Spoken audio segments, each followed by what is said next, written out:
Muito bom dia, caro telespectador, voltando ao vivo para o Conecta News, a sua central de notícia, a sua central de informação, contando sempre com o apoio de Service Contabilidade, Padaria e Confeitaria Zanotto, Paludo Pneus, rede autorizada Vipal, Supermercados Porta, Unimed, Vale das Antas, lojas Homem.com, a Dilnet Telecom e tá na Roda Pneus, o seu autocenter mais completo da região.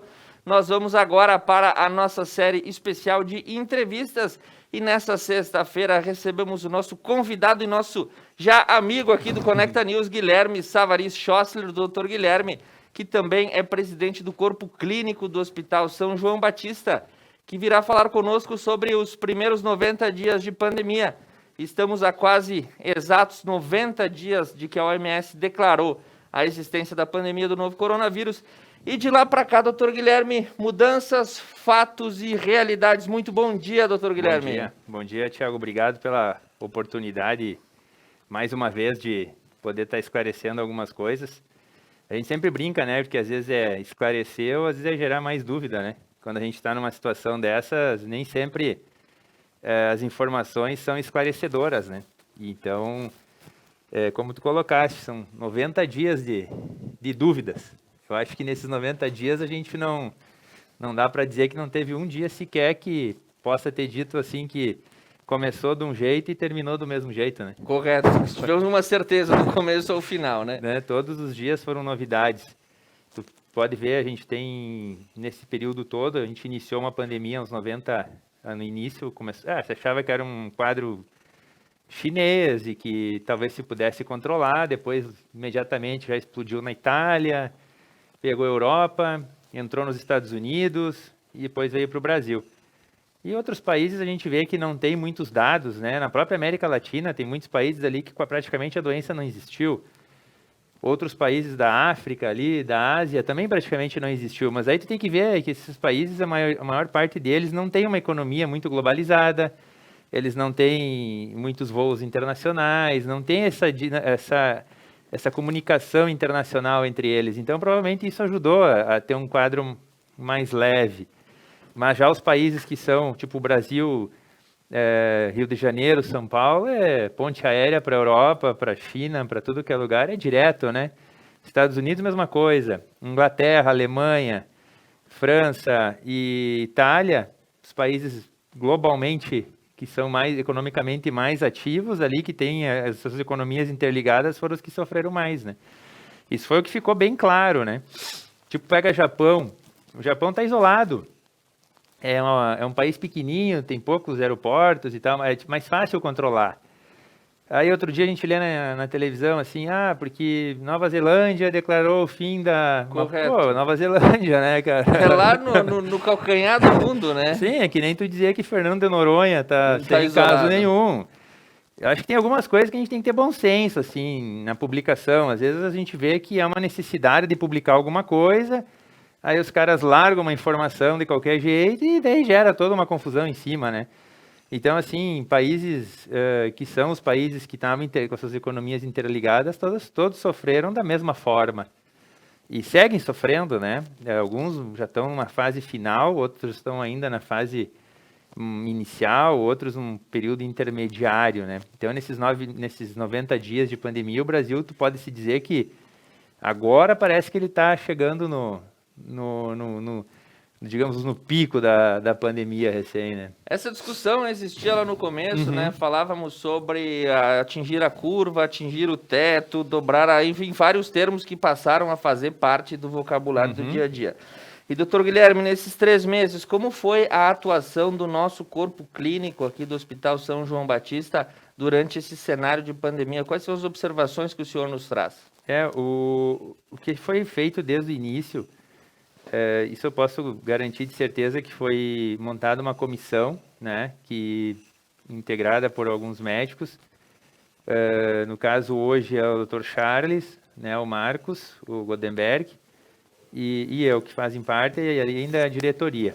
O Charles também atua na vigilância, junto com o pessoal da vigilância lá na prefeitura, para ter essa interação do hospital com o município, poder fazer uma uma proteção maior, até mesmo porque tem muitos pacientes que são atendidos na emergência, que depois o município segue acompanhando, né?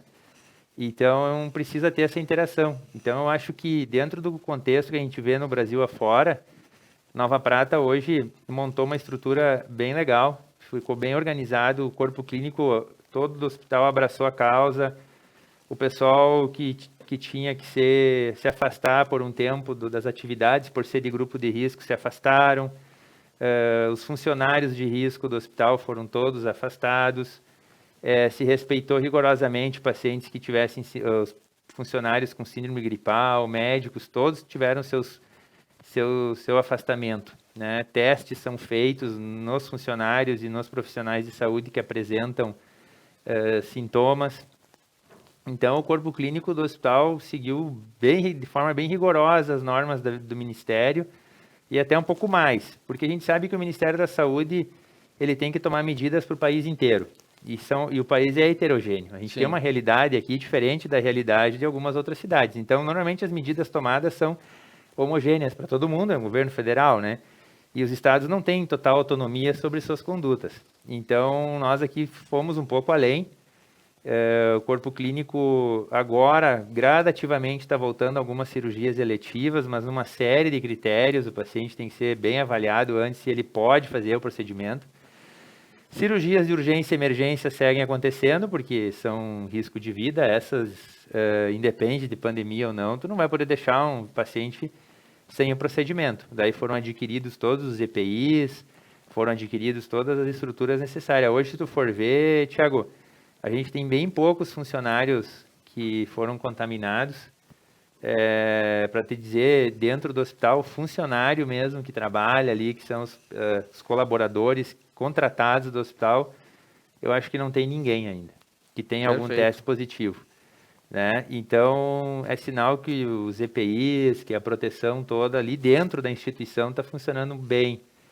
A gente sabe, está noticiado em todas as formas de redes de notícia, a quantidade de funcionários morrendo, médicos no Brasil são 200, parece, uma coisa assim, além de todos os profissionais da saúde que já foram a óbitos em decorrência do coronavírus. Então, a gente, acho que não tendo esse quadro em Nova Prata, é um sinal que o corpo clínico, no sentido hospitalar, está trabalhando bem. Porque nós médicos, a gente não tem como fazer um controle na cidade. O que a gente pode fazer nós como profissionais?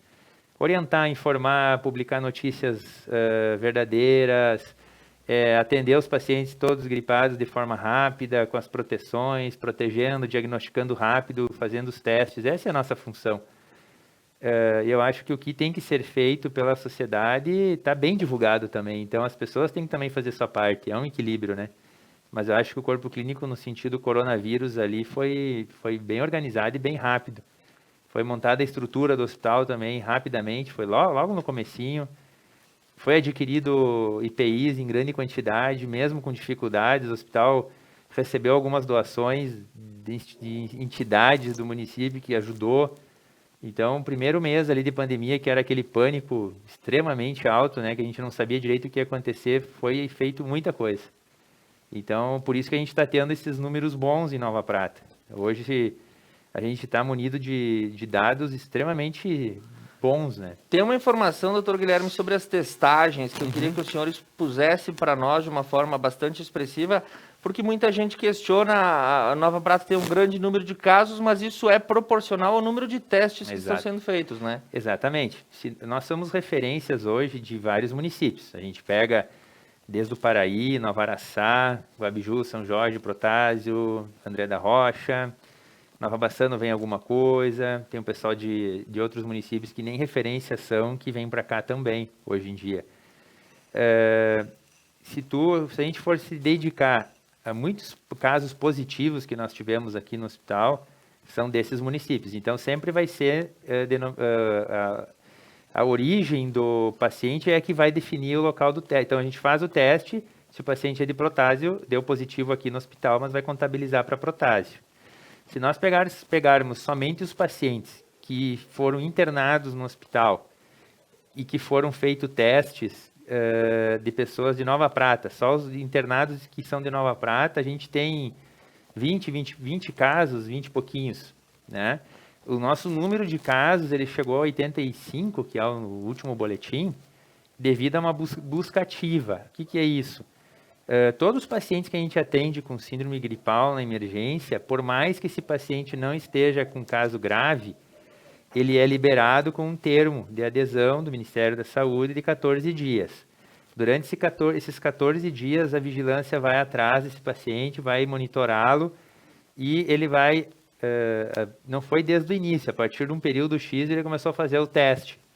Claro que o município teve que adquirir os testes, eles tiveram que chegar porque estava em falta, senão nós estaríamos fazendo isso desde o início, né? Então agora, todos os pacientes que vão à emergência, eles vão receber o termo de 14 dias, esse termo vai valer para os contactantes familiares e eles todos, se o paciente fonte for positivo, todos serão testados. Então, até a família em volta também. Nessa busca desses pacientes, dessas testagens de famílias e contactantes, é que está aparecendo o número de casos. É porque se faz essa questão da busca ativa. Busca ativa, a gente está buscando os casos. Nós não queremos em Nova Prata que Nova Prata seja a cidade com o menor número de casos. A gente tem que torcer que Nova Prata tenha milhares de casos assintomáticos. Inclusive, tem uma questão aí de municípios que comemoram o baixo número de casos, mas isso não é uma verdade absoluta. Não tem sentido nenhum isso, né, Tiago? Porque tu vai comemorar o quê? Tipo, dar parabéns, somos vitoriosos. Se tu tiver um município que tu não tem caminhoneiro, que tu não tem nenhum viajante, que a população fica restrita àquele local, não pode ter coronavírus lá mesmo. Agora, tu tem um município que nem os nossos aqui da região, com empresas multinacionais, com gente viajando São Paulo, Rio, Nordeste, voltando, nós teremos que ter casos. E se nós tivermos poucos casos, não temos que comemorar, na verdade, a gente tem que apenas ver que o trabalho está sendo feito de forma efetiva. 85 casos para uma população de 26, 27 mil, né? Dentro da cidade é muito pouco. Com certeza é bem mais que isso. Só que se a gente seguir testando agora, que parece que foram comprados mais testes ainda, tem um laboratório que está fazendo exames de forma privada, os laboratórios estão fazendo, e muita gente está fazendo, está contribuindo também, é natural que os casos vão aumentar e bastante. 200, 300, 400 casos, com certeza. Mas se esses casos continuarem sendo como estão sendo, de forma branda, a maioria dos pacientes sendo tratado em casa, desse tipo de caso, quanto mais casos tivermos, melhor. Porque aí a gente está imunizando boa parte da sociedade e, consequentemente, tendo depois um pico de transmissão mais curto. Tu pega alguns países, Thiago, que tiveram um número de casos extremamente alto no início, tu viu que a curva já caiu lá embaixo, né? Claro, virou um caos porque foi muito doente ao mesmo tempo, mas já estão se livrando do problema maior. E o Brasil, ele está tendo, devido às precauções, ele está tendo uma situação mais branda, mas automaticamente vai ser muito mais longa. Então, temos que torcer que a vacina venha logo, que daí encerra a situação, né? E, doutor... Mas o número de casos, Thiago, para fechar, desculpa, depende muito dos testes. Se tu não fizer teste, tu não vai ter casos. Então, Nova Prata, hoje, é o município do estado do Rio Grande do Sul que testa a maior porcentagem da população. Tipo, tu vai dizer, não, mas como assim? Em número absoluto, claro que em cidades que fizeram muito mais. Sim. Mas se tu pegar um dado que se calcula por milhão de habitantes, o Rio Grande do Sul faz em torno de 6 ou 7 testes, né? Tá. 1000 testes. E Nova Prata está em 17. Tá? Número bem acima da média. Bem acima. O Brasil parece que é 4, né? Uma coisa assim. Então a nossa testagem é alta e vai ser bem maior agora daqui para frente, pelo que eu vi. Então a gente vai ter mais casos, a gente vai ter mais notificações. Não é para terem medo, é para mostrar para as pessoas que a realidade que se encontra é essa. A gente não pode estar escondendo das pessoas o que está acontecendo, tem que ser jogo limpo e foi assim desde o começo e vai continuar sendo. Então, doutor Guilherme, acrescente no número de casos que a gente tem nos boletins, a cada dia tem mais casos. Isso ocorre porque a testagem está sendo feita de uma maneira bastante efetiva no nosso município. Isso, está se fazendo bastante testes. e está se ampliando o número de testes. Tu vê que cada mês que se amplia o número de testes, aumenta o número de casos. Correto. E a tendência é essa. Digamos que a gente fosse testar todo mundo, com certeza a gente ia ter um número bem expressivo de casos. A gente tem relatos de outros municípios que resolveram fazer testagem em massa. Tu viu onde é que foi parar o número de casos, né? 300, 400 casos, de uma vez só. Porque esses pacientes, eles são assintomáticos. Lá no começo da pandemia, lembra que foi falado, até virou uma... da forma como foi colocado, virou um meme nacional, né? Da gripezinha, né? Mas, traduzindo isso de uma forma correta, 85% dos pacientes ficarão assintomáticos. Mas é uma doença que, se o paciente tiver fatores de risco, a potencialidade de letalidade dela é alta. Sim. Então, claro que a gente não pode nunca menosprezar de forma pejorativa uma doença que mata tantas pessoas no mundo. Mas temos que ser realistas quando a gente diz que 80%, 85% dos pacientes jovens que não apresentam comorbidades, eles vão adquirir essa doença, vão passar pelo período dela sem praticamente nenhum sintoma. E talvez nem vão saber que tiveram. E muitas vezes, esses pacientes não vão transmitir também. Se eles estiverem usando máscara, estiverem ao menos tendo os cuidados básicos, eles não transmitem. A gente teve vários casos na cidade de cônjuges que se contaminaram e não contaminaram o parceiro, porque estavam assintomáticos. Aí veio aquela história da OMS, né? Ia te perguntar agora, doutor, questões polêmicas, os assintomáticos, a hidroxicloroquina e a gripezinha, desses 90 dias, qual é o balanço desses termos? A gripezinha não é uma gripezinha, né? Correto. Ponto. Isso está definido. É uma doença que, se pacientes tiverem fatores de risco, ela é letal. Mas que em 80%, 85% dos pacientes, ela vai se cursar de forma com poucos sintomas. Ou até nada de sintomas, né? Com relação à cloroquina. Cloroquina é triste, né? A gente não consegue hoje definir. Botar ela derruba do muro, bota em cima, sim, joga para cima, não sabe o que fazer. É uma droga que existe há muito tempo, né? Tem pacientes em tratamentos de outras doenças infecciosas e também para doenças reumáticas. Então, ela mexe no sistema imunológico. Foi testada no coronavírus, alguns estudos disseram que funcionava, outros disseram que não. Depois virou uma brigaiada política, depois virou um cabo de guerra, e aí um puxava para cá, outro para lá, e ninguém mais tinha razão de nada. Só faltou ter o time de futebol da cloroquina. Exatamente. Então, no fim, ela perdeu o fundo científico, né? Aí a OMS, o JAMA, né, que é uma revista que tem um certo respeito internacional, publicou um artigo desfazendo a cloroquina. Isso veio de forma científica, dizendo que não funcionava, né? Aí, ao mesmo tempo, o próprio JAMA, uns 10, 15 dias depois, reavaliou o estudo e viu que estava cheio de problema. O estudo, não o medicamento. O próprio estudo que ele mesmo havia publicado. Que ele mesmo publicou. Então, eles retiraram o estudo e desfizeram a informação e passaram a dizer que vão estudar mais. Então, assim, a hidroxicloroquina, diria o quê? Está sendo estudada. Mas aqui em Nova Prata, nos pacientes internados, a gente não usou e eles todos melhoraram. Sim. Por conta, os pacientes internados. A gente tem um paciente que está na UTI, que teve uma evolução bem difícil, mas ele também tem várias complicações prévias. Sim. Então, talvez ele esteja sofrendo pelas complicações dele e nem tanto pelo Covid. Ele ficou uma semana em casa, depois uma semana no hospital e agora já deve estar uns 10, 15 dias na UTI. A gente percebeu que é uma ventilação mecânica muito difícil. Tu tem que ventilar o paciente com respirador bom e em potência bem alta. Senão não consegue ventilar. Então é uma doença que, quando ela compromete mesmo o pulmão, ela é uma doença bem agressiva nessa parte aí. Então não dá para bobear. Doutor, estamos recebendo a chamada externa, Monalise Canali nas ruas. Vamos trazer uma pergunta para o senhor diretamente dos nossos telespectadores. Opa. Vamos ver o que a rua quer perguntar. Vamos ver. Monalise, é com você. Bom dia, Tiago. Bom dia, doutor Guilherme, a todos os nossos telespectadores da Conecta Mais Web TV, do Conecta News.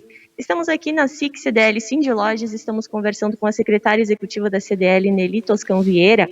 Ela que tem uma pergunta para o doutor Guilherme. Nelly, qual seria a sua pergunta? Bom dia a todos que já foram mencionados antes. A minha pergunta, doutor Guilherme, é o seguinte. A UX oportunizou uma parceria para as entidades CDL, SIC e Sindlojas para testes do Covid, para nossas empresas associadas.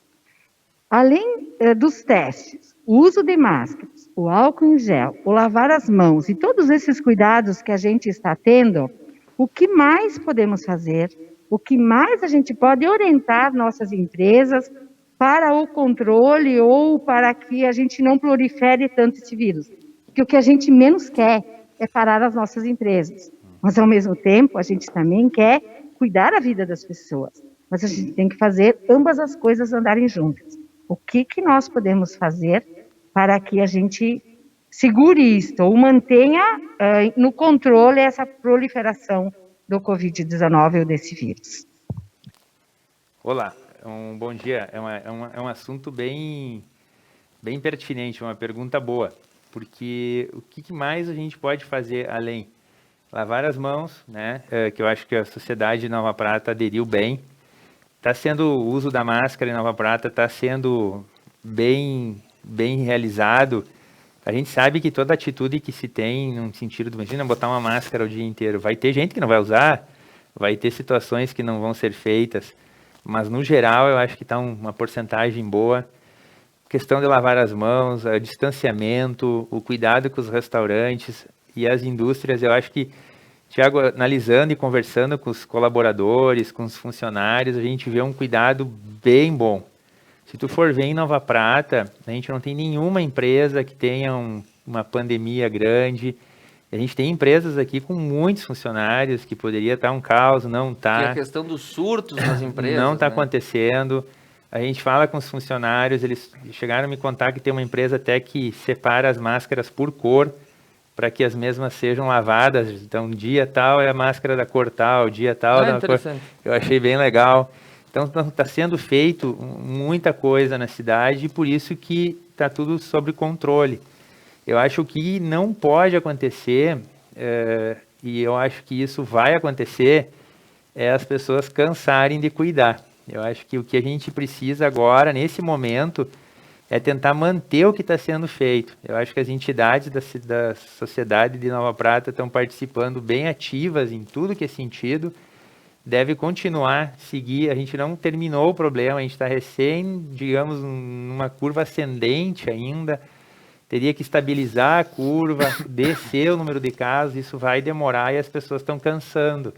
A gente já vê alguns indícios de aglomerações em alguns lugares, volta e meia a gente vê notícia que a polícia teve que ir lá, a gente vê que as pessoas estão fazendo jantinhas e festinhas em casas e tudo mais, e é nessa hora que a coisa vai perder o controle.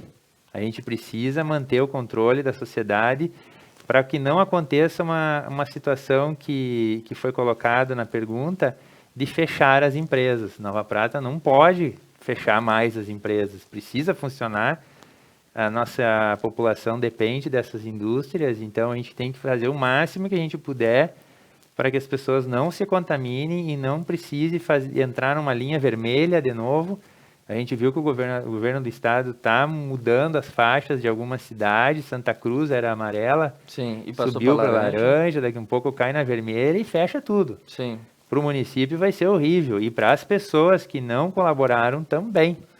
Então a gente pede que, eu acho que tudo está sendo feito da melhor forma possível aqui na cidade, eu vejo.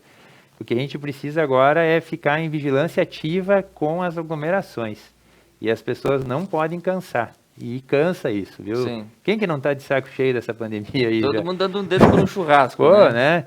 Mas a gente vai ter que ser forte, a gente vai ter que aguentar, vai ser uma história para contar depois um dia, mas não dá para desistir, temos que seguir cuidando. Eu acho que é o que dá para fazer além do que está sendo feito agora.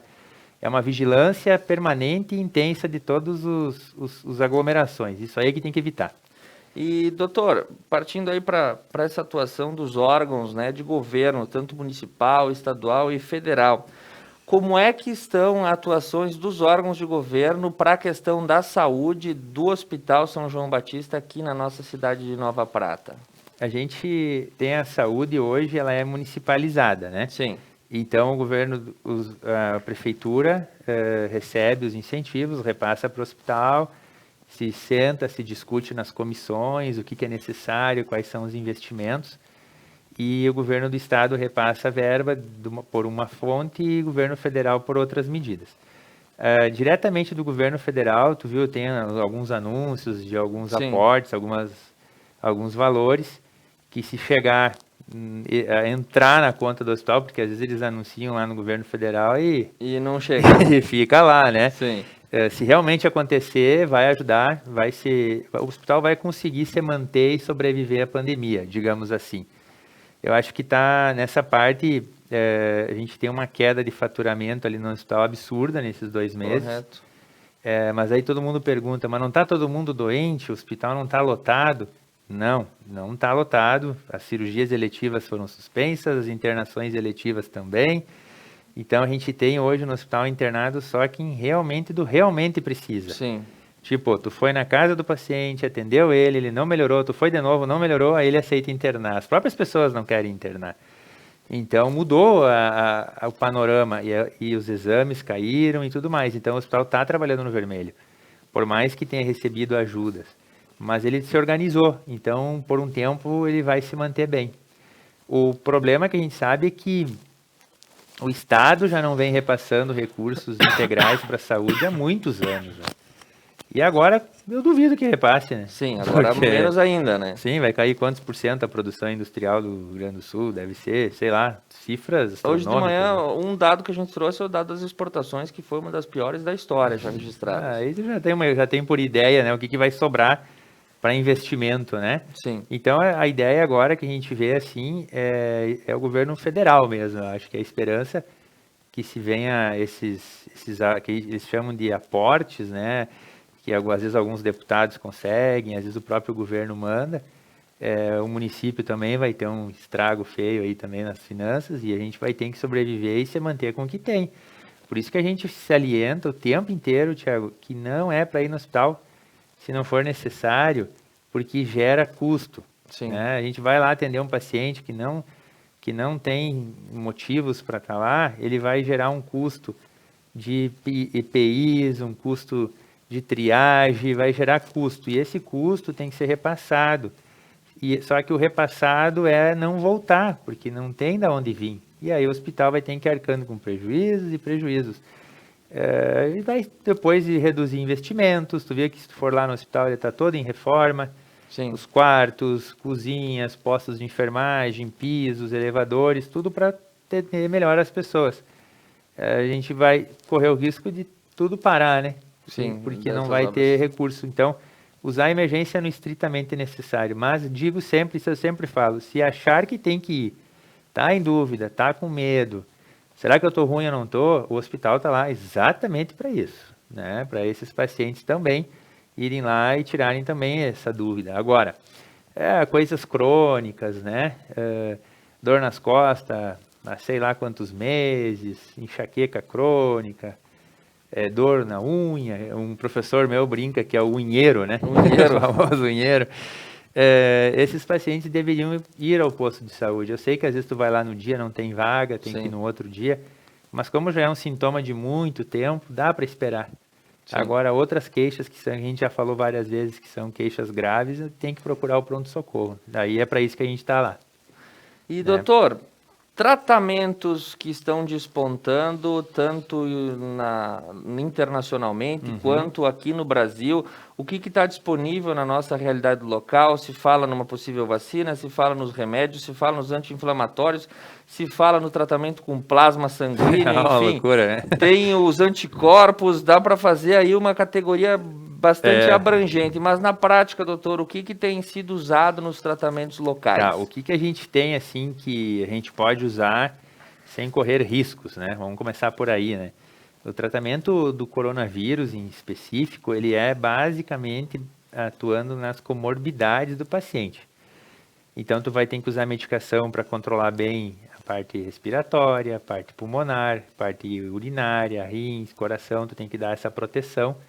Especificamente para o coronavírus, se achou que a cloroquina funciona, não funciona, a gente não está usando ainda para pacientes que não são mais graves.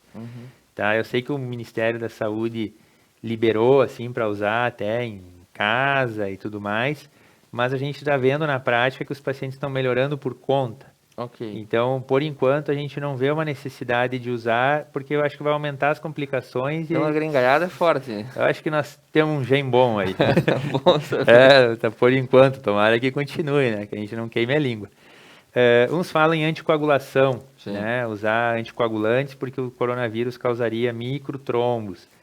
Isso parece ser verdade. A gente vê alguns indícios nos exames dos pacientes, então a gente usa. Uns falam, né? Hoje em dia todo mundo recebe os nomes dos remédios. Antigamente Sim. a gente não gostava de falar nome de remédio na rádio e em televisões porque tu acabava induzindo as pessoas a usarem. Mas hoje com as redes Qualquer um sociais acessa, não qualquer um tem sabe. mais, né? Então as heparinas, essas coisas assim a gente está usando. Tem o corticoide, dependendo do momento, se tiver broncoespasmo a gente usa. Então tem várias medicações assim que já são consagradas e tudo mais. Especificamente para o coronavírus, a cloroquina a gente está usando só se tiver um caso mais grave. Tem uma medicação nova que estão testando que é um antiviral, que parece que está indo com bem promissor assim. Ele já existia, mas estão testando agora para o coronavírus, só que é um valor estratosférico. A vacina, a gente ouve falar que, acho que foi até um governador que andou anunciando aí também, Ontem, né? João Dória anunciou que o Instituto Butantan estaria disponibilizando Instituto uma Butantan vacina existe- com um laboratório chinês. Existe até antes deles nascerem, né? Exato. Então isso aí teria que ser alguém lá de dentro para anunciar, na minha opinião, né? Acho mais viável. Só que tomara que sim, tá? O Instituto Butantan, a gente sabe que tradicionalmente, a nível de país, ele é um instituto muito bom na produção de medicamentos preventivos, soros e tudo mais. Então, eu acho que é uma fonte que dá para confiar nas informações. Eu não acho que eles iam estar se expondo dessa forma sem nenhuma fundamento, evidência. né? Teve aquele outro laboratório americano lá O que Moderna. divulgou uma medicação, depois tu viu que sumiu do mapa, né? Sim. Apareceu, valorizou as ações e sumiu. E aí a história fica em banho-maria, né? Correto. Então, o problema numa hora dessas é muito oportunismo, que a gente tem que tomar muito cuidado. Plasmaférese. Plasmaférese é uma transfusão que se retiraria todo o plasma do paciente e recolocaria. Isso existe há muito, muito tempo. Sim.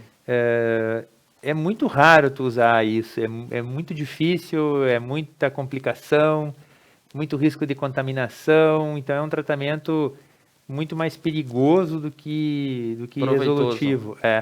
E aplicável em pouquíssimos centros, então difícil, eu acho que não é por aí o caminho.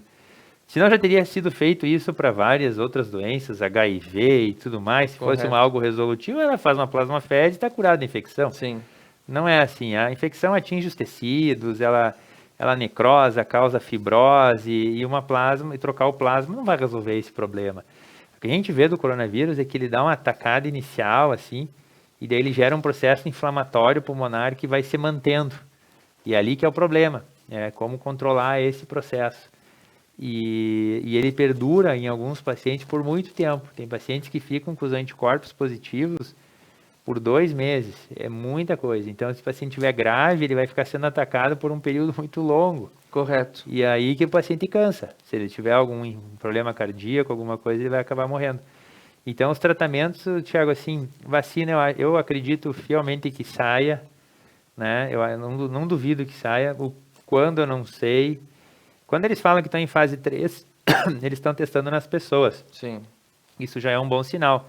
Parece que já tem um monte de voluntário lá também, né? Tem bastante. Tem uma lista, acho que saiu essa semana, 3 mil voluntários. Eu Todo acho mundo quer se vacinar. Pô, legal, né? Ainda bem que as pessoas têm essa coragem, né? Porque a vacina, às vezes, pode causar até a própria infecção, se ela não é bem feita. Sim. Né? Mas tomara que funcione e que seja por aí. Eu acredito que assim que sai a vacina, o problema já se estabelece. Pega a vacina, os grupos de risco... e deixa, depois conforme vai sobrando vacina, vai ampliando o espectro Sim. de vacinação, e aí tudo volta a funcionar, né? Mas os tratamentos, assim, efetivos, a gente não tem basicamente nenhum. O que se faz, às vezes, é intubação precoce, tá, Thiago? Por isso que vai tanto paciente para UTI. Sim. Pro respirador, no caso. Porque aí tu tem que... Por que eles entubam precocemente o paciente? Porque eles querem controlar os movimentos respiratórios, sedar o paciente para ele não ficar angustiado, porque o paciente sofre muito na ventilação mecânica, sofre muito quando não está em ventilação mecânica, com falta de ar e dispneia. Quem já teve falta de ar sabe que basta tampa o nariz uns minutinhos, nada, uns segundinhos. É uma sensação de agonia constante. É horrível, imagina tu passar um dia inteiro assim, cara. Então é difícil. Aí tu entuba, seda, bota na ventilação mecânica. E também nessa forma tu reduz a emissão de gotículas ao ar, né? Porque daí o ventilador controla isso. Então essa é uma forma é uma recomendação que deve ser feita. Muitos pacientes que estão na UTI hoje, talvez eles não precisariam ter sido intubados se fosse uma outra doença. E nem transferidos precisariam ser, mas a recomendação é essa. Então o sistema, uma coisa que até a gente não falou antes, Thiago, com relação à questão de UTIs, eu acho que nesse ponto o governo federal tem aumentado o número de UTIs, foram credenciadas algumas agora recentemente, essa de Garibaldi não tinha. E a gente noticiou, teve habilitação em Bento, teve Garibaldi. Agora Caxias parece que foi mais uns leitos também, Hospital de Clínicas de Porto Alegre também, mas tem várias UTIs que estão lotadas. Tu pega a UTI do Taquini em Bento, não sei hoje, mas uns 2 dias atrás estava com todos os leitos ocupados de Covid. Isso é um dado preocupante. Passo Fundo a mesma coisa. Bento é a terceira cidade, depois de Porto Alegre, Passo Fundo, Bento vem em terceiro lugar com o maior número de óbitos, inclusive. Exatamente. E se tem 18 na UTI, pode ter certeza que vai aumentar o número de óbitos. Sim. Esses 18 não vão dar alta. Exatamente. Com certeza, tem esse dado aí uma também, boa né? porcentagem deles, no mínimo 25%, vão ir a óbito. Isso já seriam quase que mais 5 pacientes. Então, como eu estava dizendo, é uma doença que merece um extremo respeito das pessoas. Não podemos cansar, né? E o tratamento, as pessoas têm que saber que esses remédios que eles leem não é curativo. A gente não tem nenhum tratamento curativo, então não pode baixar a guarda. Eu vou pegar e vou me dar bem. Sim. Agora eu não uso mais álcool gel, não uso mais máscara, não boto mais nada porque tem um remédio que funciona. Não é desse jeito. Não existe essa possibilidade. Porque agora estão testando vacina em São Paulo. Não tem vacina. Tá? Eles vão testar. Pensa, vão testar. Daqui 1 mês, 2, eles vão saber se ela funciona. Um exemplo, se der tudo certo. Sim. Mas quanto tempo para produzir uma quantidade suficiente? Mas quanto tempo para disseminar ela para o Brasil todo? Tu não vai 4, 5, 6 meses. Tanto é que quando se anuncia uma perspectiva de vacina, eles colocam a projeção de janeiro de 2021 em diante. Então a gente está falando de mais 6, 7 meses pela frente. Exatamente. No mínimo. Se a gente baixar a guarda agora em 1 mês, 2, a gente tem um surto dentro da cidade, tem que parar tudo de novo. Não, por isso que a gente não... E o detalhe, Thiago, assim, que é o que eu mais falo, assim, o que as pessoas, eu vejo que elas não conseguem entender. Primeiro, isso aí é uma invenção da China. Sim. Tudo bem, digamos que seja. Tá, tem que se cuidar igual, as regras seguem as mesmas. Não muda nada.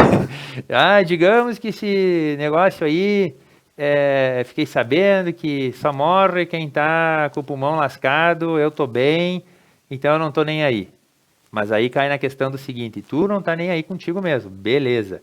Mas tu pode contaminar alguém que confia em ti, que acha que tu tá te cuidando, entende? Então, se tu não tá te cuidando, anuncia, escreve na testa, não me cuideis, afaste.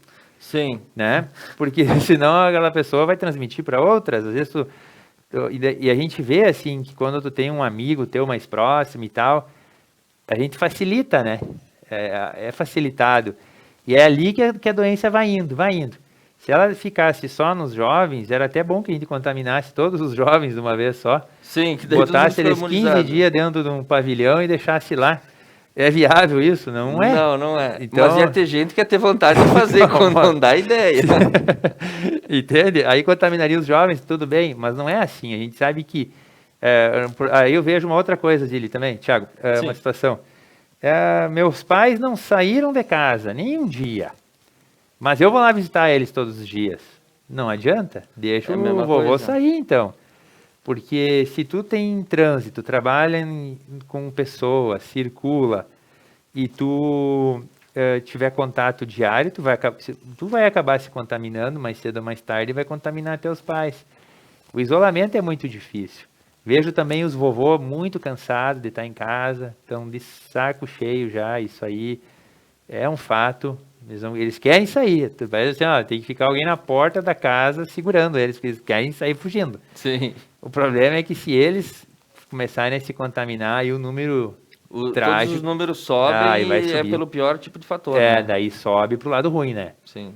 Contaminações assintomáticas em pacientes jovens é um número bom, contaminação em idosos e pacientes de risco é um número ruim. Então as pessoas precisam continuar. Tipo, às vezes a gente lê, mas está aumentando o número de casos em Nova Prata e ninguém está fazendo nada. Isso é uma informação extremamente de mau gosto, porque quem tem que fazer isolamento são as pessoas, a informação está na cabeça de todo mundo, não acredito que tenha alguém que não saiba o que tem que ser feito, o que falta é pessoas que fazem de conta que esqueceram, né? Então é por isso que eu estava salientando, a gente não pode cansar. A minha mensagem do dia de hoje, assim, maior de todas é essa. Vamos seguir, vamos manter e vamos manter a guarda, digamos assim, para que a gente consiga ficar nesse nível que a gente está até surgir uma vacina. Daí deu, né? Saiu, vacinou, tá encerrado os problemas, né? E doutor, indo para o finalzinho da nossa entrevista, 3 meses atrás a gente começou aqui a falar algumas questões, tudo era muito incerto, tudo era muito não sabido de que forma ia acontecer as situações. E 3 meses depois a gente volta aqui para constatar alguns fatos, algumas ocorrências. O que tem que ficar no radar para a população para os próximos 3 meses, doutor Guilherme?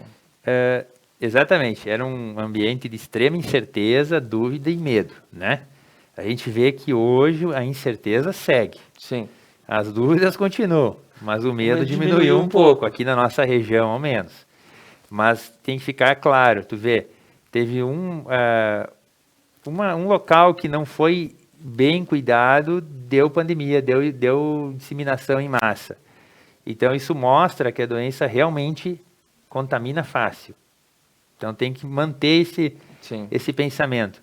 Seguimos sem um tratamento específico, mesmo nesses 3 meses. Temos inúmeros laboratórios divulgando inícios de tratamentos e vacinas. Não temos vacinas e não temos tratamentos, temos que esperar. Então as regras seguem as mesmas. Estamos vendo números extremamente altos em alguns estados do Brasil. Se pergunta, são realmente pessoas que morreram por Covid? Tem pacientes que não é Covid, que eles colocam Covid? Essa é uma coisa que paira por todo mundo. Gente. Então, como é que funciona? Eu acho que isso vale a pena a gente colocar, né? Sim, claro. Como é que tu tem que preencher o atestado de óbito de um paciente com coronavírus? Um exemplo, o paciente tem coronavírus, atravessou a rua e foi atropelado. É coronavírus? Não. É atropelamento, causa externa. Lá embaixo tu bota como causa secundária coronavírus. Paciente é cardiopata, tem enfisema cutâneo, toma anticoagulantes, imunossupressores e pegou coronavírus, mas ele estava bem. Estava em ótimas condições, inclusive pedalou de bicicleta no dia anterior. Se contaminou, ficou 20 dias na UTI e veio a morrer. A causa de óbito, coronavírus. Por mais que ele tenha infartado. Mas porque ele não ia infartar naquele momento. Ele infartou porque ele pegou uma doença que debilitou ele demais, exigiu muito do coração, ele acabou infartando. Talvez esse mesmo paciente, nesse mesmo dia, tivesse pegado uma pneumonia por outra bactéria e tivesse morrido também. Talvez ele fosse morrer nesse ano, por outras causas. Mas ele, naquele momento, o que contaminou ele e levou ele àquele desfecho foi a doença. Então, por isso que os números estão bem altos, porque tem muito paciente se contaminando e morrendo de infarto, de AVC, de outras patologias, mas na vigência da contaminação. Então, se tu tiver a comprovação do exame, a gente tem que botar COVID. Depois embaixo, infarto, AVC e tudo mais. Mas a causa básica fica a COVID. Então, não é que os hospitais estão botando... Eu acredito até que isso possa acontecer em alguns lugares. Mas nós não tivemos óbito nenhum aqui também. Mas não vai ser colocado o COVID no sentido de querer... Aqui no Rio Grande do Sul, ao menos, que é onde eu vivo, eu posso falar. Aqui não está acontecendo isso. Nosso Sim. número de óbitos é 200 e pouco, eu acho, né? Não sei se chegou a 300, eu não olhei ontem, na verdade. E a gente tem um número baixo de Sim. óbitos. O que morreu nos 3 meses aqui é o que morre por dia em São Paulo. Correto. Veja a diferença. Então, na nossa região, no nosso estado, essa situação de colocar lá Covid, inventar, criar casos, eu não vejo nos números e não vejo nos dados que isso esteja acontecendo. E outra, o SUS sempre trabalha no prejuízo, então e todo mundo quer que essa situação termine, não tem ninguém ganhando dinheiro com isso, não tem ninguém que está dando risada. Não está sendo proveitosa para ninguém. Não tem como. Há algumas licitações liberadas aí que tu vê, né? Agora começa a florar. Tipo, que foram feitas, superfaturadas. Esses aí estão talvez aproveitando, mas Sim. nós aí que estamos na lida, hospitais, estão tudo sofrendo. Isso aí tem que ficar claro nesses 3 meses, financeiramente muito ruim para o sistema de saúde e muito triste também para as pessoas também conviver dessa forma afastada. Eu acho que esses 3 meses aí mudou bastante a forma de ver as coisas e muita gente vai pensar a vida de uma forma um pouquinho diferente aí. Isso eu não tenho dúvida, né? Muito É bem, triste. doutor. E para encerrar, um recado para a população de Nova Prata, que eu acho que escuta muito o que o senhor tem a dizer. O que eu falo assim para todos nesse momento agora é que vamos seguir.